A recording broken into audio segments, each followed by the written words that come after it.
All right, hey everyone, this is Retro DM Ray. Hey, I am here with you on the channel, and I am super excited to have Griffith Morgan III here with us. He is going to be talking about all things old school role playing, all things Secrets of Blackmore, and Lost Dungeons of Tonisborg by Greg Svensson.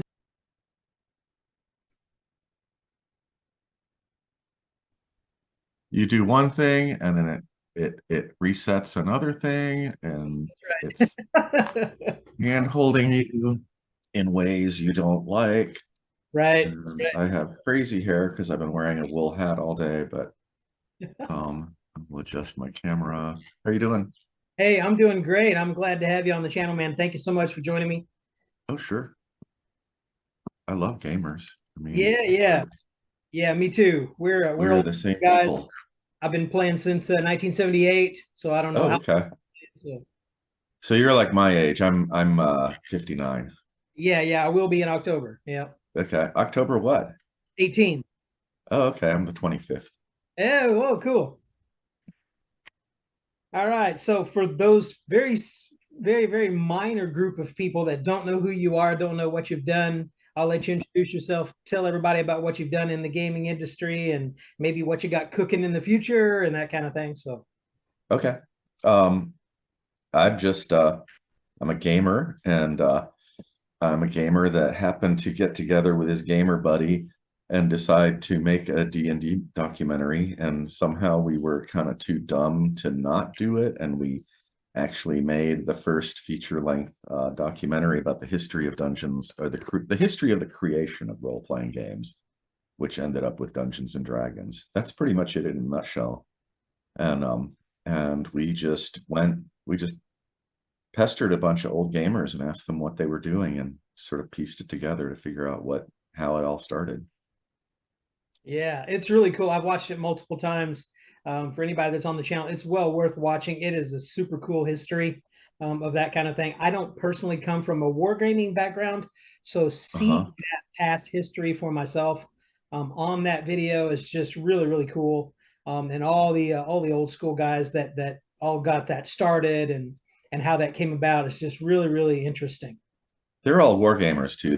I mean, they do it all. They play role-playing games, but for the most part, they're war gamers. Mhm. So it's kind of interesting to hang out with them because they're not D&D fanboys at all. You know, I mean, if you gave them a choice, most of them, if you gave them a choice between playing a big miniatures battle with like 1,000 Napoleonic miniatures on a giant table, or a game of D&D, they just be like, let's get the miniatures. We're gonna play it. We're gonna fight it out. And they do it, it's a really social game. They do it with like four or five on a side. So it's you kind of like, take turns. Sometimes you're on the other side, sometimes you're on this side. You take turns beating up on your buddies. It's fun. I played with them. It's fun. It's Yeah, I really bet fun. it is. I bet Yeah. it is. Especially those older guys that have been doing it, forever, that basically the originators, that would just be some really cool, classy experience to have. So, Yeah, I think the highlight for me was when I joined them. First time I joined them for a game. I mean, you got to understand, if you're new to gaming, you probably don't know who Dave Arneson is. But I knew that the miniatures we were using were Dave Arneson's personal collection of Airfix plastic figures from the 60s that had been painted. And so that was like, I went into like immediate fanboy mode of like, oh my God, I'm touching Dave Arneson's miniature collection. Ah. yeah, And but I always wanted to be a war gamer, but it was hard to get role players to play war games.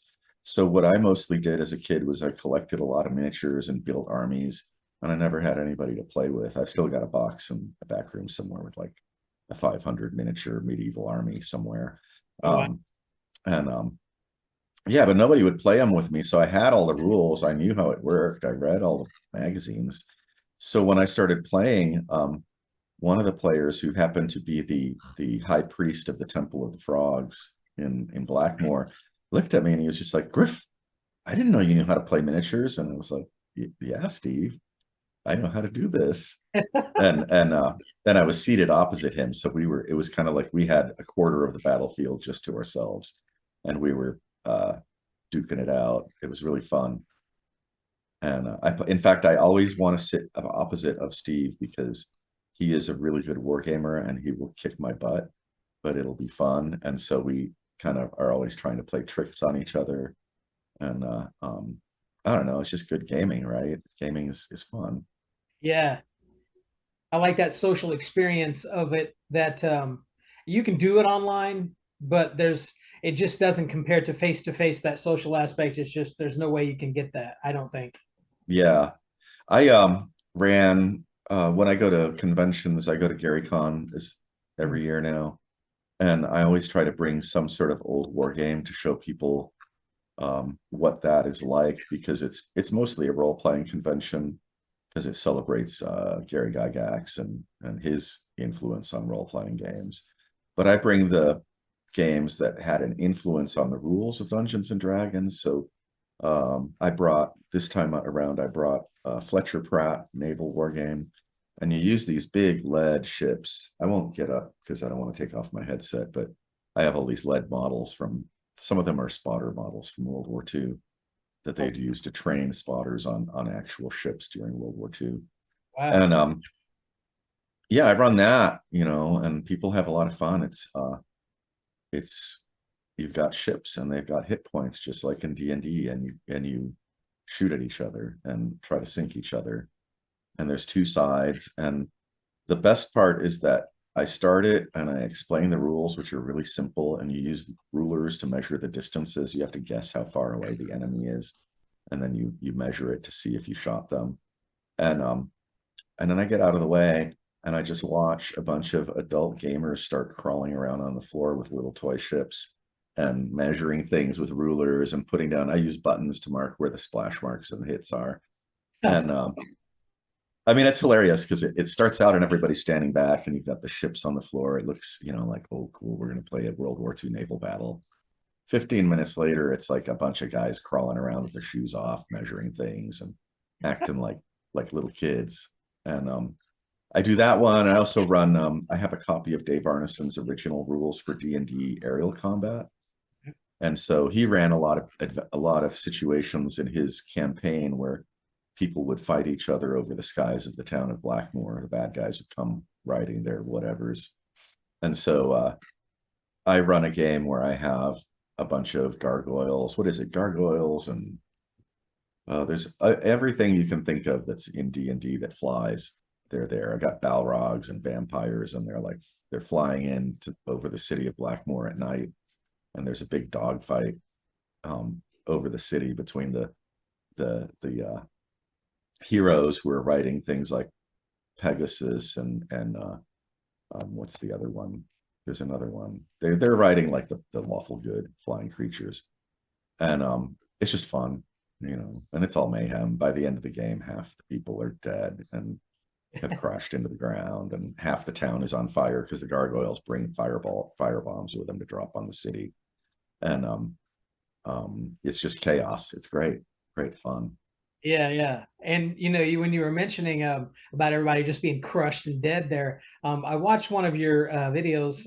You did an interview for Wandering DMs. You did a few of Oh those. yeah. And I watched that one. I've watched it a couple of times to listen to different things where you talk about that idea of old school role playing and that death being an issue and all of that type of stuff. And so I brought out my paperback copy that I got of Kickstarter, the second Kickstarter run, I think, or maybe the third. It's the second Kickstarter. Well, it's the first one for just that. We used the book to try to raise money to make the movie.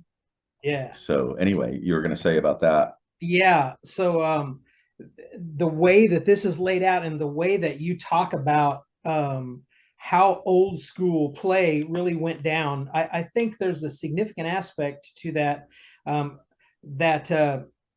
First, as you say in different interviews, you know, we're not going to tell you how to have fun. However, right, I don't want to. what Yeah, you don't want to do is we don't want to lose all of this history and all of this old school style of play in the process of the formulation of these new systems and the popularity of them and all of that.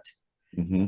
And so, yeah, the original dungeons were really immersive experiences. They were you didn't have a lot of rules, and so it was really up to the DM to create this feeling of you being in this place, you know, like you're somewhere down in the dungeon, and you're going down a passageway, and it's like, okay, well, what does it look like? And well, it looks like, you know, you've only got torchlight. You can see maybe 15 feet ahead of you really well.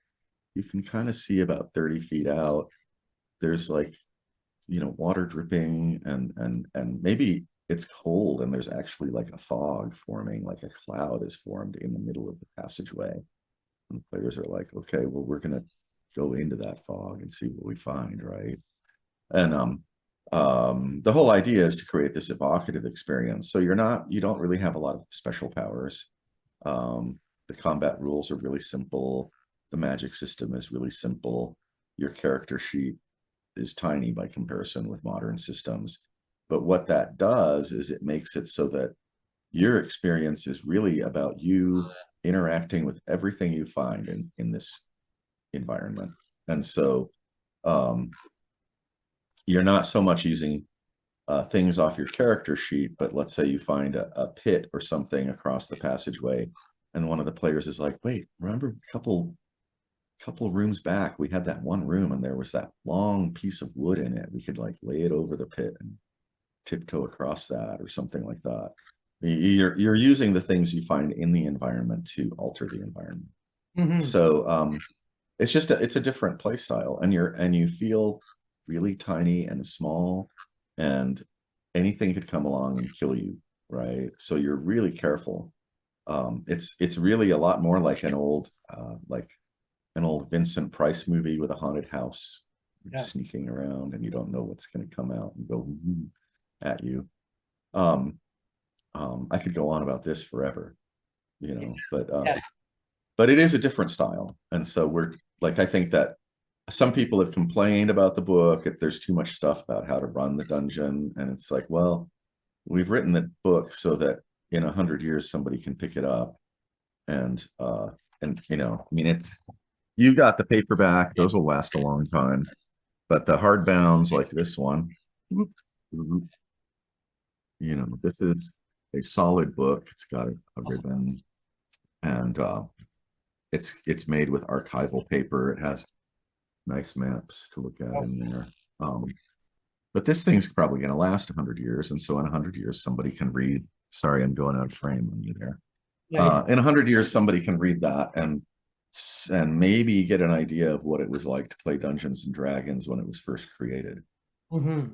Yeah, that's what I try to do on my channel, is trying to talk about the different ways in which old school gaming kind of came about and how it was played and those kinds of things. And you know, the SR term is kind of loaded. You've said that before, and I would agree that the definition of that is kind of all over the place. And I kind of want to use the term as just old school role playing. I don't want to talk about revolution or Renaissance or all those things. I agree. Well, and there's so many games that use, you know, a lot of the people that are into what's called the OSR are mostly playing D&D.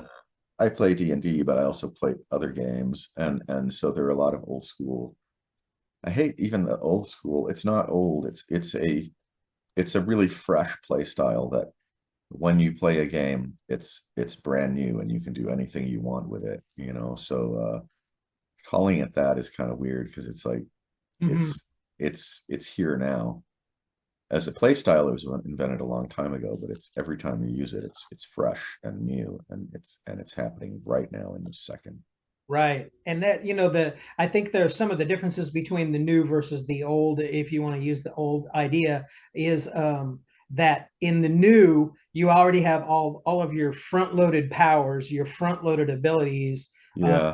It's a sheet-based style play where you're calling to your sheet and then following that with a description, rather than describing and then letting the dungeon master interact with that and describe back to you so that you might progress. Right. And yeah, it's kind of it's weird, because I don't want to get into arguments over this system is better and that system is worse. And I just want to encourage people to do both. Years ago, I played Pathfinder, and that was interesting. It was its own thing. It's not what I would call I would call that more of a war game RPG than because you have figures that you move on the board, and it's very focused on tactical combat, and it's a lot more like a war game. And all the feats are really just like magic spells converted to fighting powers in the rules. Right. And that's fine, but there is this sort of traditional style of play that goes back to how Dave Arneson ran his group when he first invented the dungeon in 1971, which is it's all verbal, and it's all in your head. You can close your eyes and you can imagine the space that's being described. And it gives you the ability to do things that you can't do in a game like Pathfinder. I used to play a lot of In the Labyrinth too, which is sort of like Pathfinder Light. It's a wonderful game. But when you play with a map and with miniatures, you lose the aspect of, I had players going through, at GaryCon, I had them going through Tonisborg. And at a certain point, as they passed an area, everybody in in each row of players that was passing through the area had to make a saving throw. And one of the players missed it. And I described how this like luminous sort of iridescent blue drop of liquid falls from the ceiling, and they just aren't aware of it, and it just lands right on their shoulder. And everybody, I got 12, or I had 10 or 11 players. They're just like, oh no, what's gonna happen now? And I was like, yeah, it's really interesting. It's just kind of like this little drop sort of splashes, and then it forms up, and then it slips in through a crack in his armor and disappears. And everybody's just like, oh God, what's going to happen now, right? And I didn't get to develop that little element, which later would have led to some interesting things. Not the best things, but you can do things like that amp up the tension in the game. Because I had a situation in my own group where suddenly there was a blast of wind, and it blew out all the torches, and they're in the dark. And then the cleric, Rosa, I described to Rosa how she feels a hand just caress her face, right? And I'm watching her, and she's like, huh. And she doesn't even say anything. I just watch her reach up and touch her face, like she can imagine what that feels like. I've just done a total psych job on her. And it's just little things like that, and so you work to try to get people really invested in the experience of what they're doing when they're on an adventure. And it's not all dungeon adventures either. I mean, us old gamers travel across the wilderness, or fly through the skies, or go to weird dimensions and encounter strange things there too. So I mean, it's whatever your dungeon master makes up, and however creative they can be, things can get really strange. Yeah. One of the scenes in Secrets of Blackmore, you see them in the dark in that room where they're around that massive table, and they're all just sitting around, kind of socially interacting with whatever Greg Svensson is telling them at the time. Bob Meyer, their dungeon master. Yeah. And I just, I just could immediately imagine, because that's how we used to do it way back in the day, is that gather around that big table like that, with the brown paper across the table, and the dungeon master was actually just hand drawing on the paper as we were going along, or we were having to map it and draw if we were not very confused at the time, and that evocative thing. That's a wonderful game session. They had the people that are there, Greg Svensson is there, and he was the only one to survive the very first ever dungeon adventure, and he was playing in that game. So it's pretty memorable, and they try to get together once a year, every year, to play just a sort of a remembrance game for Dave. On Dave's, I think it's either the day that he passed away or his birthday. They might do it twice a year.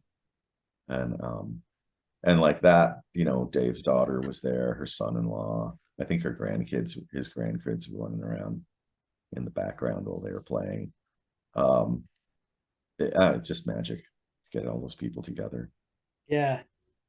Now, unfortunately, there's a few that are no longer with us that were in the video, correct?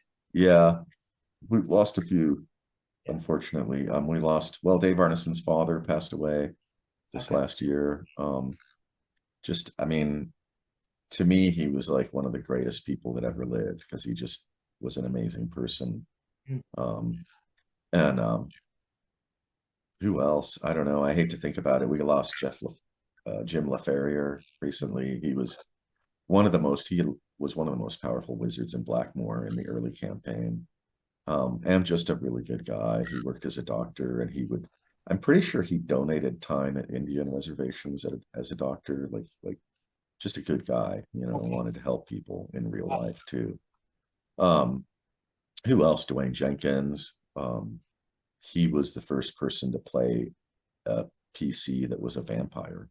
They Oh, had wow. vampires in Blackmoor right from the very beginning. And then there was who else? I don't know, several others. Pete Gaylord, first person to ever play a wizard. I actually don't like to talk about this because it's just like these are my friends. I've gotten to know these Sure. people. I mean, I live really far away, so it's hard to always keep in touch, but I try to every few months give them a call and just see how they're doing. And so and I'm sort of in the loop now with the Blackmore bunch. So when something happens, I tend to be one of the first people that gets a call, and it's like, oh, so and so passed away. Can you reach out and contact the other people in the group because you have all their contact info? And I do that. I mean, it's not a good special place to be in because Right, I'm right. losing friends. Yeah. Um, what else? Yeah, so I don't know. I don't know what else to say about this. I want to move past it because I just hate losing old Yeah, gamers. understand. Yeah, Are there any yeah. plans? Do you have any other things that you're going to be doing with that? Are you going to do a second one? Is there going to be other footage that you'll process and produce, or? Well, that's a good question. Actually, it's kind of interesting. I just got contact information. I'm supposed to call the people that are doing another documentary because you kind of there's sort of an inner circle of people that work on documentaries, and so we all talk to each other and research people. Um, like I'll call John Peterson sometimes if I have a question about something, I will ask John because he probably has a copy of it, whereas I don't. You know, and so there's a real tight circle within that. And then as far as our movie, we'd like to do another movie. I kind of haven't really been editing so much as thinking of themes for what the movie is about. I really want to I really want to focus in the second one on the rules of Blackmoor and what we know about the rules of Blackmoor, which isn't very much. Mm. Um, and what else? And then we also want to publish more books. Um, we found all these old games that were never published. Right now, the one we're putting the most energy into is the sci-fi game, Okay. and that was basically it would be like Traveler, only it would have been created years before Traveler existed. It was created before D&D was published, as far as like a game that people played in, Wow. and like around 73, I think they were playing it already. And so the manuscript, I mean, that's a long story, but we've got David McGarry had a draft which had been done at Dave Arneson's Adventure Games. It was just a printout that had been retyped. And then John Snyder gave me some fragments he had left because his copy had been destroyed in a flood. So most of it was gone. And so we're going to merge those. And since David McGarry, I don't know if you know his name, but he's the creator of the Dungeon board game Right. and other games, but he's most famous for Dungeon. Um, so David is going to is heading up the sort of the editing and writing part of that because he knows he was there and he's part of it, so he can capture the tone, the quality of what it is. And it's a phenomenal game. Not to disparage Traveler because we all love Traveler, but it is a far superior game in certain ways. Mm. Original Traveler didn't have any monsters or anything like that. It was just characters. It was really human centric. And this game has everything from little tiny critters that crawl under your skin to like space creatures that chase your ship because they want to eat your fuel. Wow. Yeah, stuff. I mean, and this was it's like it's weird because it's very hard sci-fi from the 70s, so it's going to be within that context of where like scientific research was in the 70s. but it's also full of this pulpy stuff mixed in with the hard sci-fi. So you get this real like early Star Trek, early just all the pulp. I know that John Snyder was a big science fiction fan. He read everything he could get his hands on. So what you get is this real infusion of just every flavor of pulp and hard sci-fi, the whole spectrum in the game.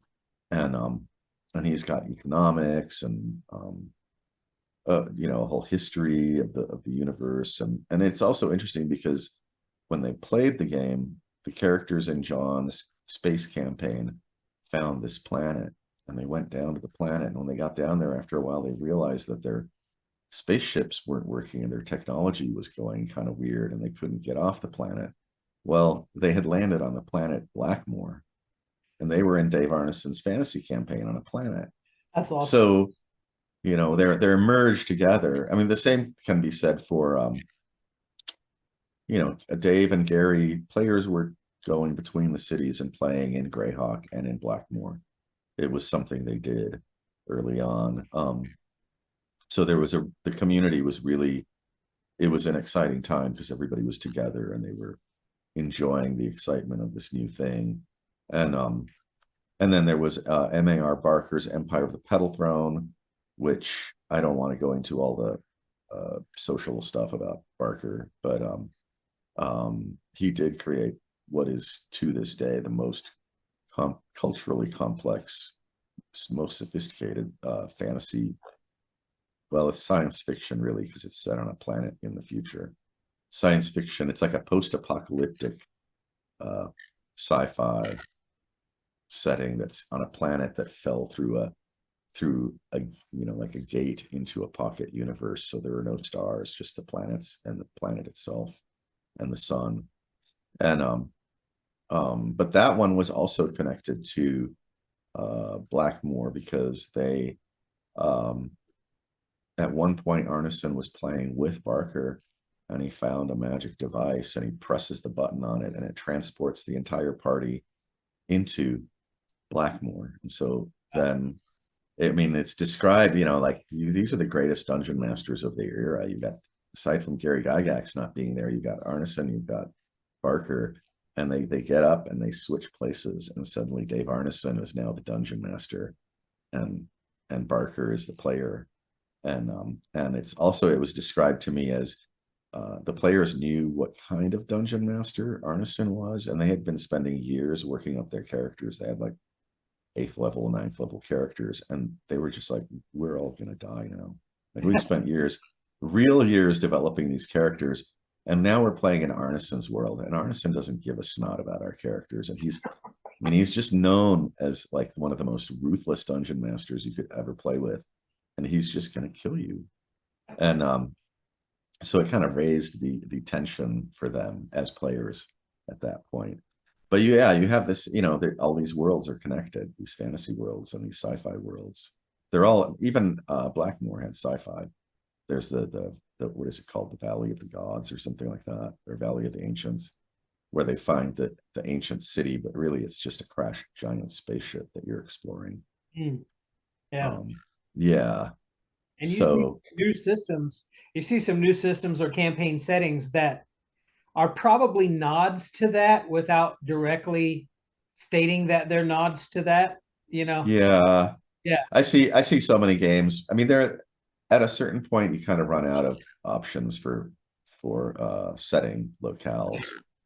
And you know, people do the whole historical thing, the steampunk thing, you know, the going back to whatever historical time periods and then adding in magic. And then there's all the post-apocalyptic stuff. Then there's the sci-fi stuff. Then there's, I mean, there's, after a while, everybody's regurgitating the same thing. And there are good ones and there are bad ones. Right. They're not bad, but you know, they're like well-written ones as far as pre-made stuff. Right. Sure. Sure. Yeah. I've one of the games that I like to play with my family and certainly with some friends that are at a distance is a free league game called Forbidden Lands. Okay, I've heard of that one. And I play that one with them largely because again, it's got that incredibly deadly aspect to it. So you're always at risk of death Hmm. and at risk of challenge and loss of supplies when you're in the wilderness. And journeys have an incredible amount of impact, and those decision processes are, I don't know if we should fight that. I think we should run. And then if we run, we can't run too far because we're going to run out of food and water here, and that throws back to Right, right. advanced first edition that we used to play too. Was our DM would make us have create this like notebook paper size spreadsheet for ourselves of all the supplies and equipment and track everything and deal with encumbrance and stuff, and so it was that's the aspect that I like about that. It gets that same kind of a feeling.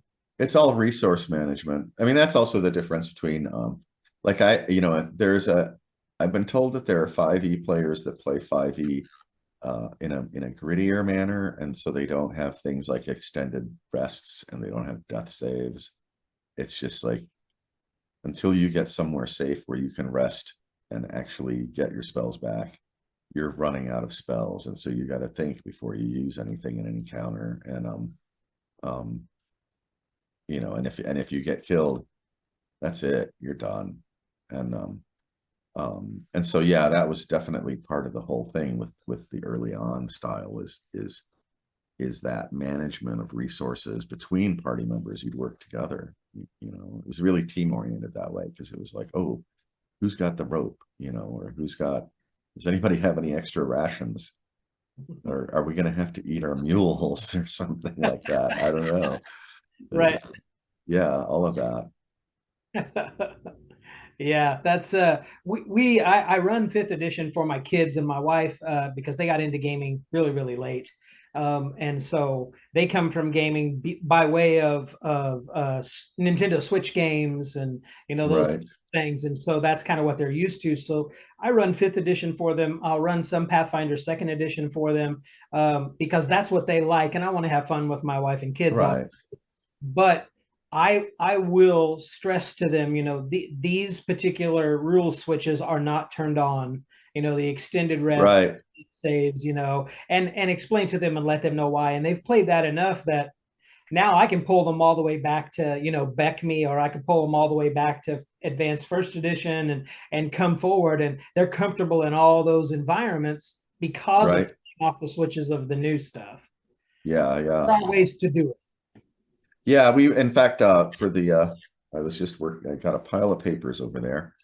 I was just working on the conversion of the Tonisborg book to fifth edition, so that people who want to play it that way can. And the front page, I outline that, consider not using these rules, and consider using these other rules. One of the really scary things in earlier editions of D&D were the experience point, the life level drainers. You could be a really powerful party, but if you threw a bunch of even medium level undead that were life drainers, and if they hit you and you miss a saving throw, you lose a level of experience. It's, somebody who's got a 6th level character they've been working on for a year and a half is like, oh, I think maybe we're just gonna leave and go over there because I don't want to lose any experience points. So it's another one of those that's terrifying. You can make people, but take away their experience points or take away their magic items, and players, or have things that do that, and players get really skittish Right. and nervous about what's going on, even without killing them. Right. Um, but anyway, what else did you want to ask me about? I mean, you wanted to talk about the movie, I think you said. Yeah.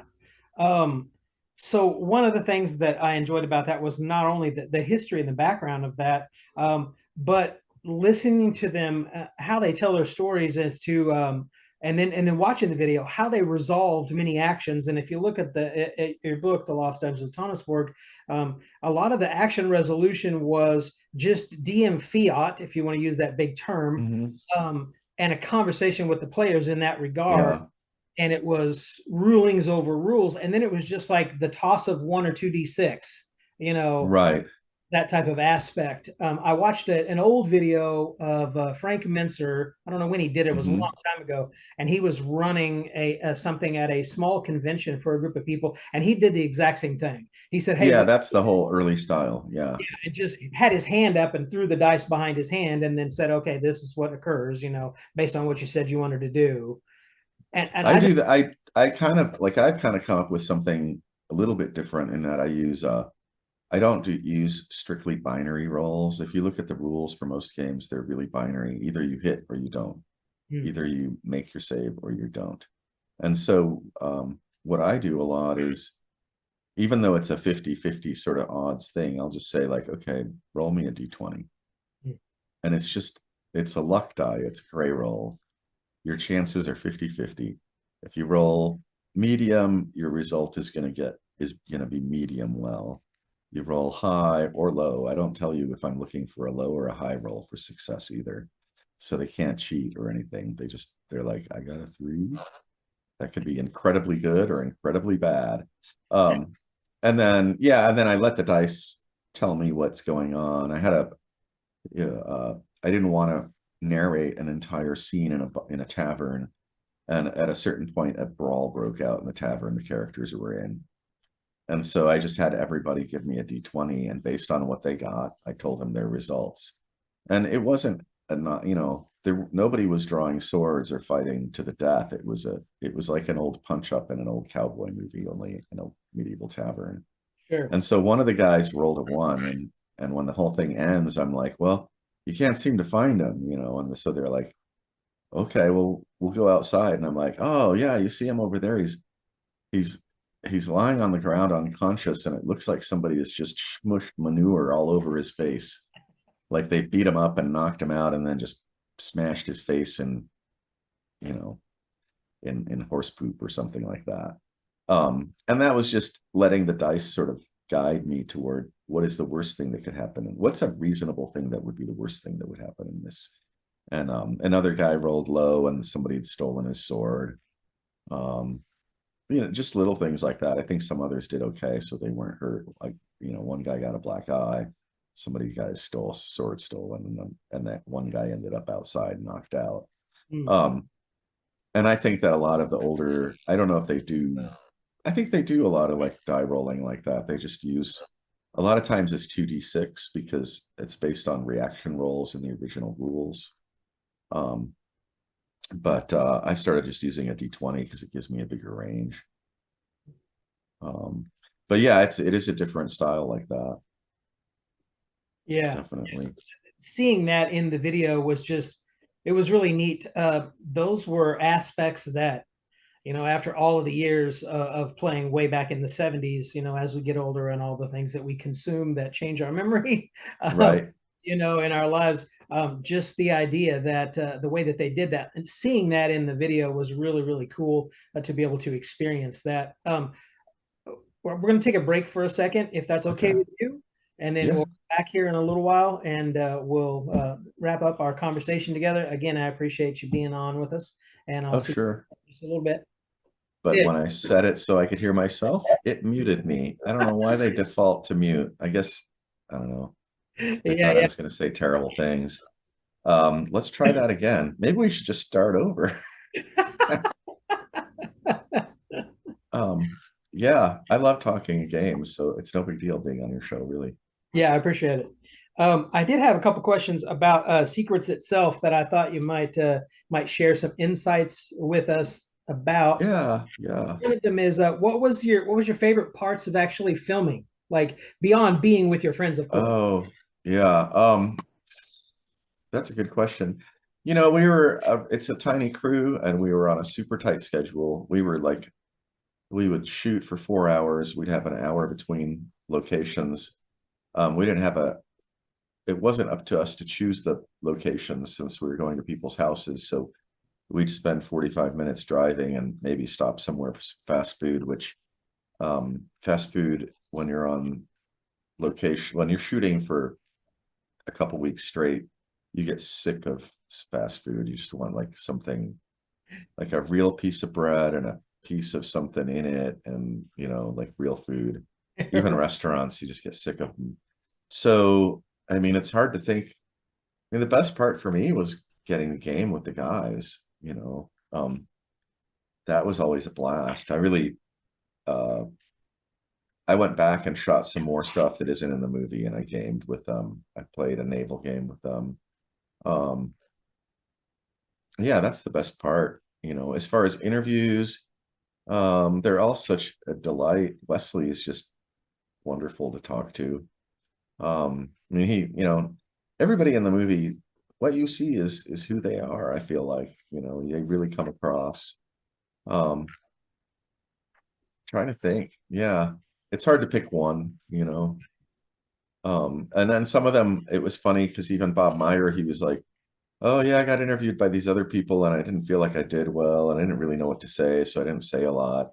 And then he got with me, and he just wouldn't stop talking, and we talked and talked and talked, and and then Martin showed up, who was the wandering elf in Blackmore, and between the two of them reminiscing about old times. It's funny. I think my favorite clip is just them talking about where he's like, there was the time we were in the dungeon and the Balrog showed up, and he was talking about like, we were trying to like, some of us were sacrificing our PC lives to hold the door so everybody else could escape because we knew, they're like, we knew we were done for. It was like once the Balrog shows up, all bets are off. And um I liked that aspect. Like that. It's funny because nobody has really commented on that part, and it's one of my favorite clips. It's just them talking about. I mean, he's basically just describing an early TPK, and they know once they see the Balrog, they know Arneson's back in the day. The nasty in RPGs was the Balrog, and when they showed up, you knew you were in trouble. A lot of them, everything kind of got inflated. People's characters got more powerful, especially with other editions. It got harder to get killed, and so a lot of the early monsters, like a Beholder, now is just whatever. It's a Right. Beholder. It used to be like, oh my god, a Beholder shows up and it's blasting you with all these strange things, and you don't know what you're going to end up with. Um, yeah, I don't know. That's my favorite part. I think is just anytime they reminisce about adventures and talk about what Dave was doing and what they were doing. We have a bunch of that for the next movie. McGarry, there's a section where McGarry talks about they were trying to capture, or they had captured the vampire, Dwayne Jenkins, and they had put him in a cell. And McGarry had like an ESP amulet or something like that, where he could mind read the vampire. And all of a sudden, Dave Arneson is like, "So you hear this little voice, and it's saying, 'I'm a snake, I'm a snake, I'm a snake.' And then it says, 'I'm a rat, I'm a rat, I'm a rat.'" And McCary's like, "What?" So he's like, "I'm gonna check on the cell where the vampire is." And it's like the vampire turned himself into a snake and gone through a drain, and then he was a rat and he was going through little tunnels. And he was hearing the thoughts of the vampire as the vampire was escaping from the place where they had him locked up. It's so creative, right? Right, right, It's yeah. simple. It's kind of childlike, like a fairy tale. Like, I'm a snake, I'm a snake. I'm a rat, I'm a rat. Right. Yeah, that's really cool. Because I'm imagining that the appendix N, if you want to use the first edition advanced DMG term, Yeah, the appendix N for those guys. I mean, that's where they're pulling all of that from. So that's why the Balrog is a big deal, and all the yeah. kinds of monsters as well as monsters of It's mythology. coming out of literature. Right. They didn't have. I mean, I think that's the hardest part to convey in the movie is that you're talking about people who have never seen a role-playing game. Mm. And like a lot of people, today it's just such a common thing. Oh yeah, I've got friends that play D&D, and then I got into D&D, but I sort of knew what it was because I'd seen them playing it, and it's in the mass culture, mass media now. Mm. Right. And these are people, the Blackmore bunch of the people who played it before anybody had ever even seen the thing. And a lot of the tropes that come out in the game were created by them. And Mhm. so, like McGarry is the first thief, and Pete Gaylord is the first wizard, and Ross Maker is the first dwarf character.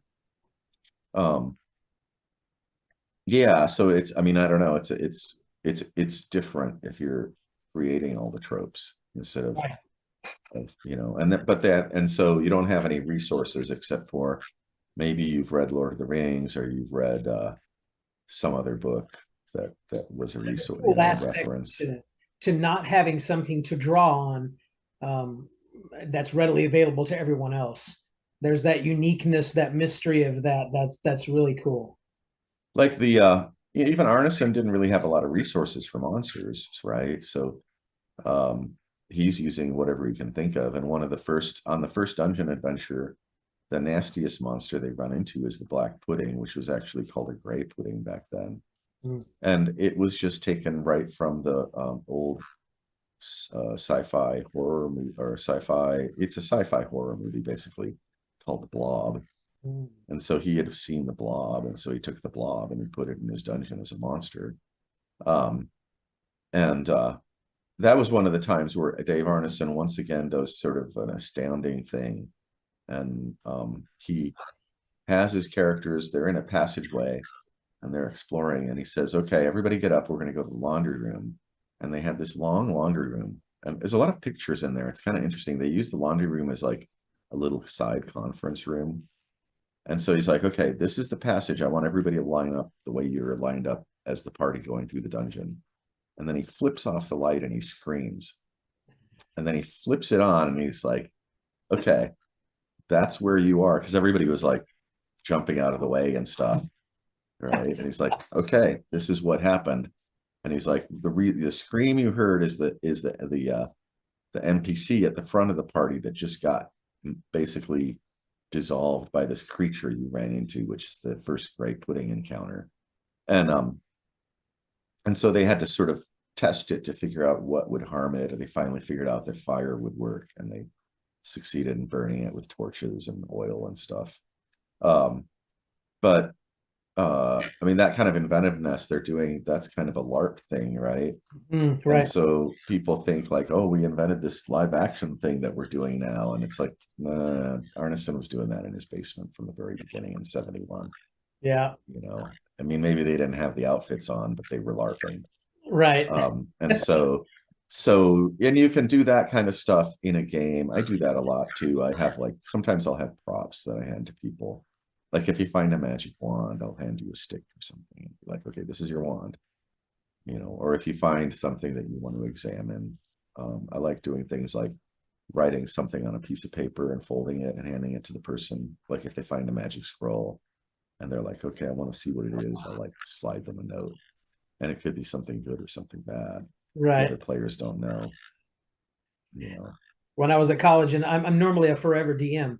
When I was at college days, a few times some of my buddies would decide to switch and take the DM chair, and one of them liked to do a lot of props, so he would go home and he knew all the notes and all the maps and everything he was going to have as players handouts, so he would steep them in heavy doses of water with tea leaves in there. Okay, yeah.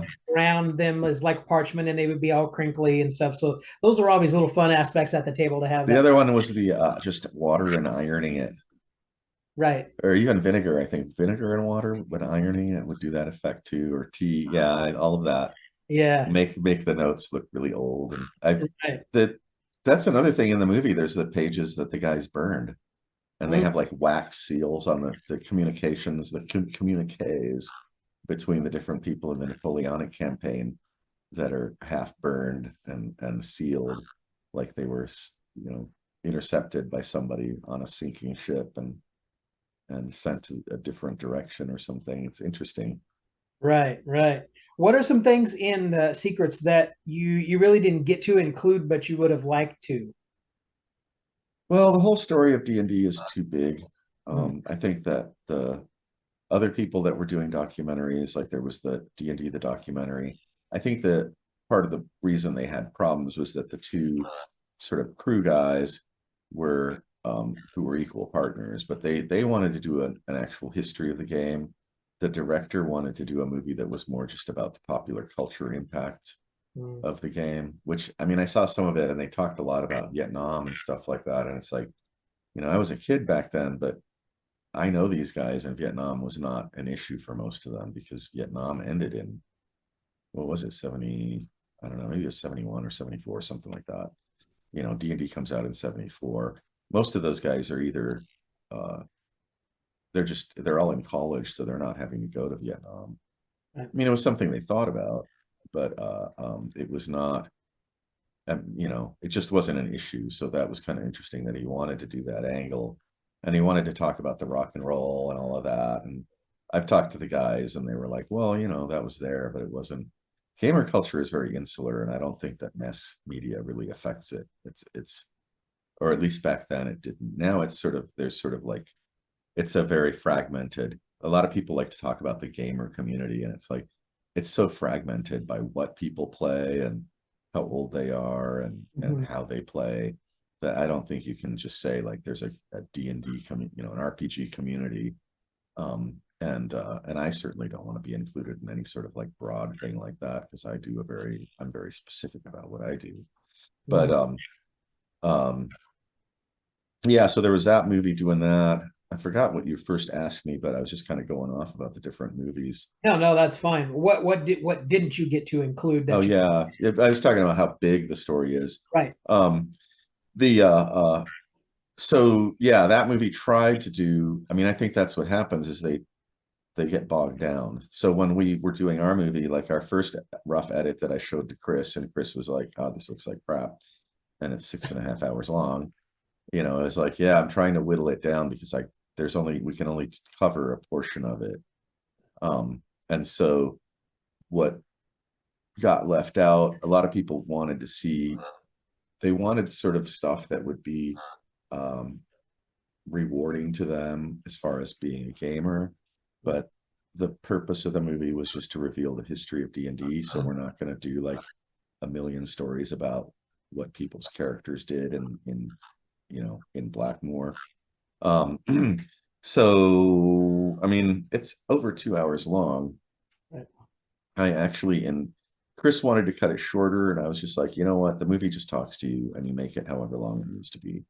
And so there's a whole section where it's a little slow, but it talks about the young guys that are coming in to do the Napoleonic campaign, and I think that that's really relevant to what they do later on, and it just has to be there, and so that got included. Um, I saved a lot of like kind of fun clips because I thought we would do the follow-up movie right away. We expected D&D gamers in general, RPGers, to go like, "Oh my God, there's a D&D documentary. We should watch this," right? And Mhm. between, I think that the younger gamers aren't that really, they just don't give a snot about the history of the game, and that's Yeah. fine. Maybe they shouldn't. They're just having fun, right? Um, and so word didn't really get out. Sales were not very good. And on top of that, then we had the beginnings of a distribution deal, and then COVID came along, and our distribution agent just disappeared. He just went AWOL. We didn't hear from him for 6 months. And then he was like, "Oh, I'm doing something else. See you later." I was like, "Well, you know, we've been waiting, like we've got insurance and we've got you told us to do all this stuff and you just disappeared." Um, so that would be the other thing about it. COVID happened. And then on top of that, because of all the, and I'm not going to say good or bad, just what was going on politically, Amazon decided to pull all the independent documentaries. So they pulled our documentary offline. So we were only on Vimeo. And Vimeo is not a really popular platform. It's really hard to get people to go. It's hard to get people to go to a new website and click the button and put their credit card number in, do the whole process of registering. That's like, it's going to take me 5 minutes. I'd rather just sit here and stare at the wall. And I get it because I'm the same way. Right. Um, yeah, we just kind of like it literally, we spent 6.5 years making a movie, and I think it got done in 2019. We were making DVDs and trying to get it out there and stuff, and then it just kind of like the rug just got pulled out from under our feet. And so doing things like going on talk shows with you, like, well, talk shows, podcasts, they're talk shows. to just get the word out that we did the movie. You know, I mean, I think that I'm really amused about people talking about like you know, the community and supporting each other. And I'm always saying like, well, if you want to support me, just share my links to the movie so that more people know it exists and will rent it. Yeah. And for the most part, people don't. So yeah, I don't know. We just didn't have the resources to do another movie. It was just like, you know, that was the plan, was that we've got too much material and we need to do 2 or 3 movies, right? But we didn't have the resources to do that. And so we've been just kind of waiting to see what happens as far as sales. And we might try another Kickstarter and we'll just set the value really high. As far as we won't do another movie unless we can get like, you know, all the funding for the next movie. Because we're still in debt from the first film. And, Right. And so, I mean, indie filmmaking is hard. Most people I know that make independent documentaries spend 10 years working on it. They invest something that is on a par with buying an extra house, you know, so they're like living in an apartment and buying the equivalent of a house, but it's their movie and they don't even know if they're going to get a return on what they spent to build the house, which is the movie. So, I mean, I don't mean to sound too cynical and negative. Like we've had a lot of fun, you know, we're having a good time and we always like to do weird stuff. So we're just going to just keep going with it. On some level or another, we might keep going with it. Making game stuff is more lucrative because it's just cheaper than making a movie. You know, all you need is a pen and paper and you can write down a game thing and then edit it and get it out there. Instead of spending like, you know, $200,000 to try to make a movie or something like that, or $100,000. I don't know. Does that answer that question? I kind of went off. I go off. Yeah, no, that's fine. No, that kind of does. Definitely my viewers are going to have that link in the description for the video without question. Yeah, and if you do, I mean, if you are somebody who watches the movie and sees it and goes like, wow, this was really good, don't be like, that was great, and go do something else. Go to your social media, your Facebook or your Twitter, and go like, oh my God, I saw this movie, this is great, you should watch it. You know, that's all it takes. I do that. I mean, I think, did we meet on Facebook or on Twitter? I'm part of your Facebook as well. Okay. I commented on a couple of different videos that you chimed in on, I think, from interviews that you've done on other channels. And so I think we kind of connected. I mean, like, here, hang on a second. I'm just going to run really fast and grab something. Okay, sure. Like, I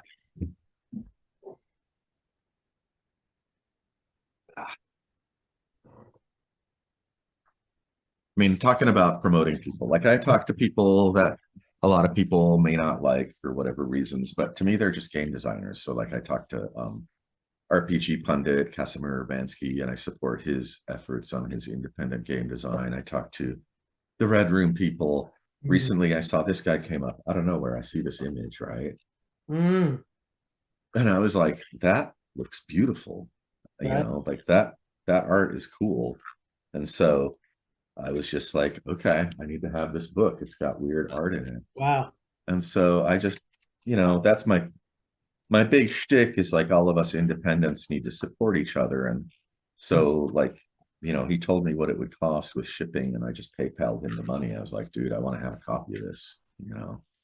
And I mean, that I do that for other people, you know. I think that's how we operate within this like sort of community of independent RPG stuff.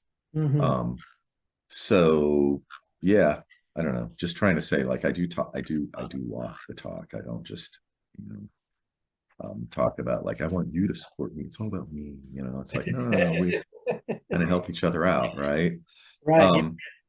Yeah, what else about the movie? I don't know. I mean, I've talked about it so much, I feel like I'm just kind of repeating the same things every time, you know. Yeah. Well, let's switch gears. You mentioned that you went to Gary Con and you said that you ran a war game there. What else did you do there while you were there? You know, what other kind of games that like weren't in secrets that you kind of hung out with and do stuff with as well? Well, you know, the thing I do there is what do I do there? I mean, I mostly just there's a lot of D&D players there. And my focus is just to go to the Legends of Wargaming room, and Mm. so I'll do like a. I mean, it's a big convention, so in a big hotel. The first day, we figured out through the little like pedometer thing in Chris's phone or maybe his watch that we'd walked 4.5 miles in the first day. Wow. Right. And we weren't even there the whole day. Like we just walked. Um, Gary Con is just like, there's nothing else like it. They're trying to, I don't know if it's that they want to expand it because they want to create more profit from it, or if there's just so much demand that it's going to expand. Next year being the 50th anniversary of Dungeons and Dragons, it's going to be bigger, I think. I think that if it gets any bigger than it already is, I'll probably stop going. I mean, this is something behind the scenes. We're looking at doing our own convention and making it more like, I know that North Texas RPG Con, they won't go over a certain number of people, and they're not trying to make a lot of money off of it. It's just like, this is our convention and we want it to stay small. We want it to be intimate, where you every year you go there and you run into all your gamer buddies from all over. Yeah, cool.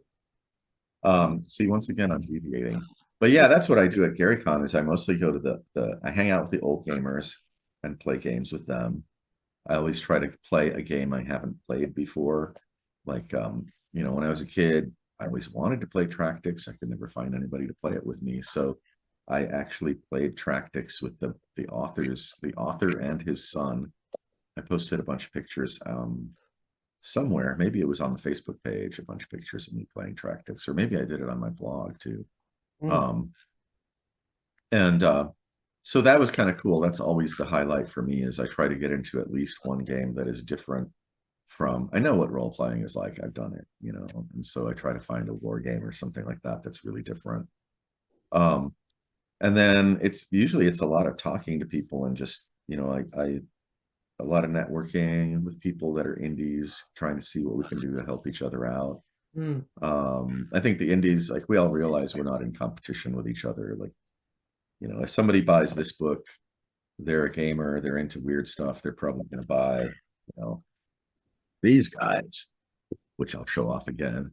They'll buy a Lost Dungeons of Tonisborg book because they also are into that. You know, the two are synonymous, and gamers who are into sort of more obscure things like that are going to get both, right?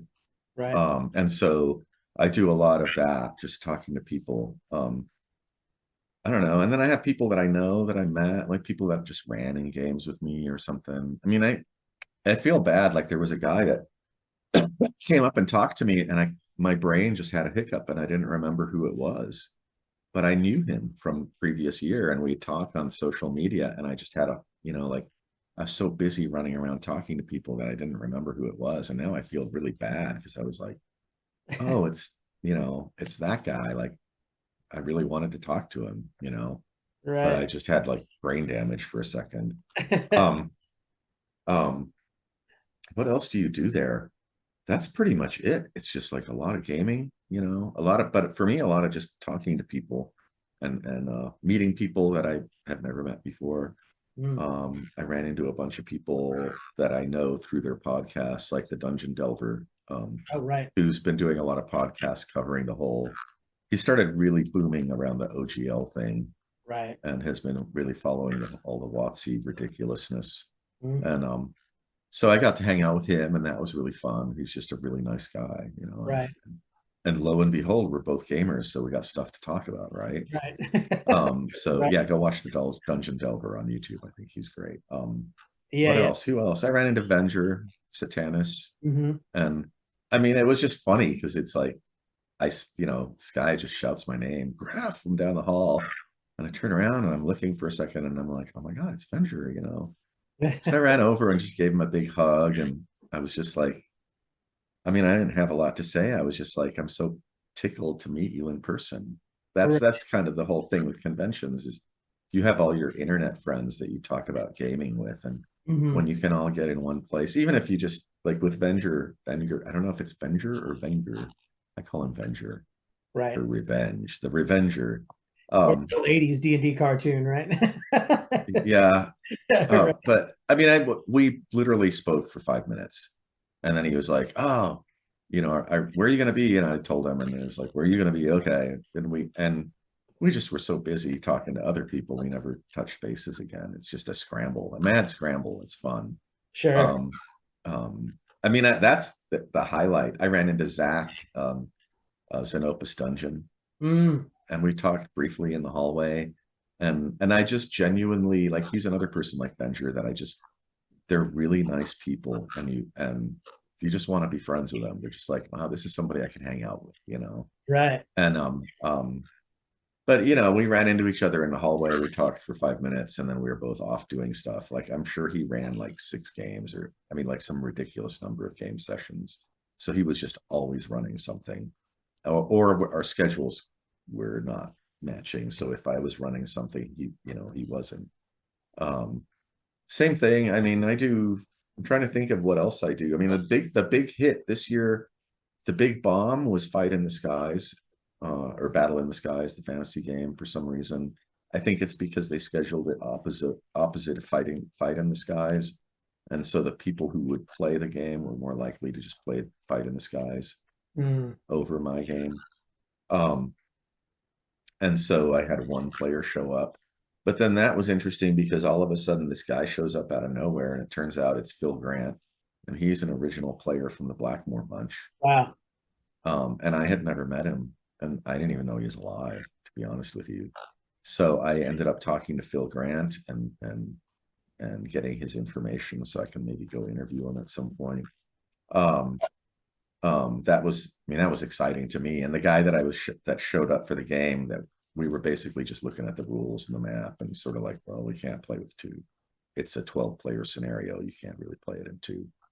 Um, and I asked him, I was like, I'm sorry, I'm talking to Phil. I'm kind of ignoring you. And he was like, oh my God, I'm like hanging out with Griff, who, directed Secrets of Blackmore, and he's talking to one of the Blackmore players. Like, he was just like, oh my God, oh my God, oh my God. He was going to explode or something, you Right. know?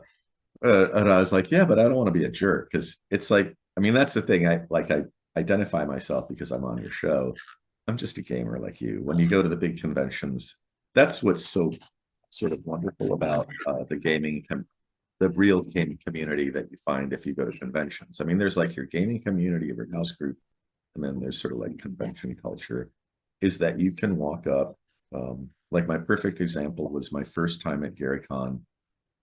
There's some guy in a booth in the vendor area, and there's hardly any product there. I don't really know what he's doing there. And I go up and I'm just like, hi. And I look up and I realize that there's a Traveler poster there. I'm like, and then I recognize him. I'm like, you're Mark Miller. And he's like, yeah. And so we just start talking like ordinary people you would like, you run into somebody in a grocery store, or something like. So I'm talking to Mark Miller, and I've been, I don't know, I'm a Traveler fanboy from the 70s, right? So, Right. like, out of nowhere, I'm suddenly like face to face with one of the gods of RPG, as far as I'm Right. concerned. And we're talking about RPG stuff. And he's just a regular nice guy. And he's not pulling rank on me and acting like, oh, I'm the star. You Right. know, he's just like, oh, hey, what are you doing? What do you like to play? How long have you been gaming? All that stuff. Um, and so I think that's kind of the other highlight. Like, I think there are some people who like to do the star game and do the whole ego thing, but all the people who really are in the business and who were like friends of Gary's or friends of Dave's that you run into are just really funny, sarcastic, hilarious people to be with. And they're there to do some gaming, and they're there to rub elbows with friends. They've been doing things. They used to go to the original Gen Con when it was there.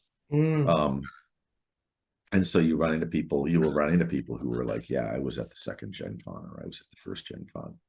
Um, and I don't know what else. I mean, it's an interesting experience. I don't think there is any other convention like it. And I'm sort of sad that it's going to get bigger. yeah. But maybe if there's still, like, Legends Room is still sort of small, and it's kind of a convention within a convention, and I just hang out in there and I don't go anywhere else. Right. Um, there are people like I don't know, like Mike Mornard. He's there, and he's like really fun to spend time with. And he and I are also both model railroaders, so we talk a lot about Oh, trains. cool. Yeah, so it's not just gaming stuff. Um, it was Chris's first time there, and afterwards he was like, "I don't know why I didn't go before, sooner." Um, of course, the big failing was that we were supposed to go, and then we had COVID. Right. Yeah, um, which is still sort of like a weird dream that happened or something. Like everybody fell asleep for a year or something. I don't know. Yeah, it's really weird. I remember back in the day myself, I went to a little bitty convention in Springfield, Missouri, or I think it was Joplin, Missouri, actually. And of all places, I walk in and sit down at a table to play D&D in a second edition game, and I'm sitting right next to Margaret Weiss. Right. And And you have no idea. And she's just like, "Hey, what's going she's on?" like, "Hey, how you doing?" And talked and played, and it was just like, I'm the fanboy thing, of course, my picking up my jaw off my chest, but it was just, so I kind of imagine that Gary Con is very similar to that kind of idea. I'd love to get to go. I haven't gone yet. Yeah. I went to Gen Con Oh, at Lake Geneva back in the 90s, but it was huge at that point. right. And there was a lot of star stuff kind of going on. And See, I don't that yeah, there's a little too much of that for me, like a little bit too much of that star fanboy stuff for me. I think people should be accessible, and to their fans or I don't know.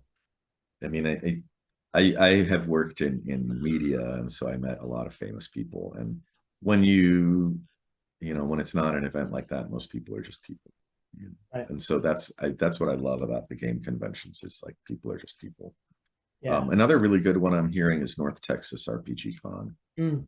and for that because it is just unassuming, just people getting together. I think I already mentioned it, but Yeah. Yeah. um, I'm kind of looking around for conventions because that was one of the things I was hoping to get invited around to conventions. I can't afford to go to all the conventions, but if somebody makes it feasible or helps me out, I'm like, yeah, we'll bring, we've got a whole dog and pony show. Griff will run, Chris and Griff will run screenings of the movie to anybody that wants to see it for free at your convention. We'll I'll run Tonisborg adventures. I'll run old war game sessions. We're more than glad to be on panels and stuff like. I mean, we want to contribute. It's like, yeah, if you make it so that we can come, we will contribute to making your convention a success. That's cool. Yeah. So but there are a lot of other people out there that are a little bit have a little bit more cachet. Right. Um, but yeah, I don't know. I'm trying to think of what else it is about GaryCon. Also, they have a nice restaurant. I don't know. Right. And they have a really nice bar and this like really beautiful like atrium type area with like windows that look out on a lake. And Right. so you can sit there with your scotch. You can sip your scotch. You can talk about RPGs and war games with your friends. Right. Yeah. And we do that a lot, Yeah. actually. And then part of that is just like you'll be sitting there and somebody, like you described with Margaret Weiss, like somebody will sit down next to you and be like, "Hey, you mind if I use this chair? The place is packed." And it's like, "Oh my God, oh my God, oh my God." So and Right. so, yeah, it's great. It's Jim Ward or it's whoever. Yeah, yeah. I ran into Jim Ward and I had played an online game with him, and he was giving out I have it behind me here. Where is it? I got all my lanyards from Gary Cons. I put my name as M Oh, cool. Griffith. So I just think it's funny to just have the M. I reverse my name. But he was giving out James Ward victim buttons. I don't know if you can see that very Oh, well. that's awesome. And then I'm just another Jim of Jim Ward's countless victims. And he had just run, I think it might have been, I don't know if it was Giant Lands or maybe it was just um not Metamorphosis Alpha, but Gamma World. Mm. So I just stumbled in there. I think I might have been I don't know what happened. I just ended up in the room with him for some reason. Oh, I saw my buddy Johnny King was in there. So I went in to talk to Johnny, and they were in like one of the little conference rooms, big conference rooms. Anyway, I'm making the story too long. It's afternoon and it's like we're hanging out together. Like Right, right. That's the great thing about Zoom. So yeah, so I made sure to tell Jim that I was like, I played an online game with you, and I made a point of attacking the mutants that were armed with little pistols with poison darts, just so I could get my character killed. Because it's almost like almost a tradition that you have to get your character killed by Jim Ward. Right. You play to lose, Yeah. Yeah. Yeah, that's pretty cool. Yeah, I hear that Gary had a little bit of a reputation of that kind of a thing when he was out and around and he was not in his basement, or with his family, kind of a thing. Right. Yeah. Well, he's the infamous quote of "save or die." Right. It's like, yeah, you just created a situation, and you can't massage it in any way. You just got to roll. It's just grip it and rip it, roll the die, and if you don't make it, you're done. So yeah. What else did you want to talk about with the movie or with the book or anything? I think we're running out of time for this one. Okay. So if there's a future time where we can get together, I'm going to go through the book, and I thought maybe we might have another time where we might go through different like little parts or little sections, and you can kind of talk about that together, and we'll kind of show that off on the screen. Yeah, I mean, we're going to do a Kickstarter, let's give you a chance to go through the book, and then we can talk about the book more in detail. Okay. I mean, we've been pretty loose about everything, just kind of like hanging out. It's just like a hangout session. Right. But yeah, and then we can talk about the book more in depth, and then a lot more people will have it. So maybe people will be interested to hear me talk about it because they would have read their copies. I just wanted to add, like, to anybody that was on the Kickstarter, it's just our production just got screwed up. Our printer didn't tell us he was moving and didn't talk to us, and our production is a little late, but we always come through on our Kickstarters. We probably set our delivery date too soon. We thought 2 months was enough. In the future, we're just going to do 6 months and then try to aim for 2 months. But so like people like you have the quick ships. Everybody got their hardbound quick ships that were already made. You've got the mass market paperback. Those all went out, and we're supposed to next week be getting all the other books, or at least the soft covers, just to get those out, and then maybe in a week or two the hardbounds will be bound. So just wanted to communicate to anybody that was in on the Kickstarter that we are fulfilling it all. All right, great. Well, thanks a lot, Griff. I really appreciate your time, and I'll be talking with you again. Yeah, thanks. I mean, I'm always grateful when people invite me onto podcasts. Like like I said, I'm just a gamer like you, and we can just sit here and talk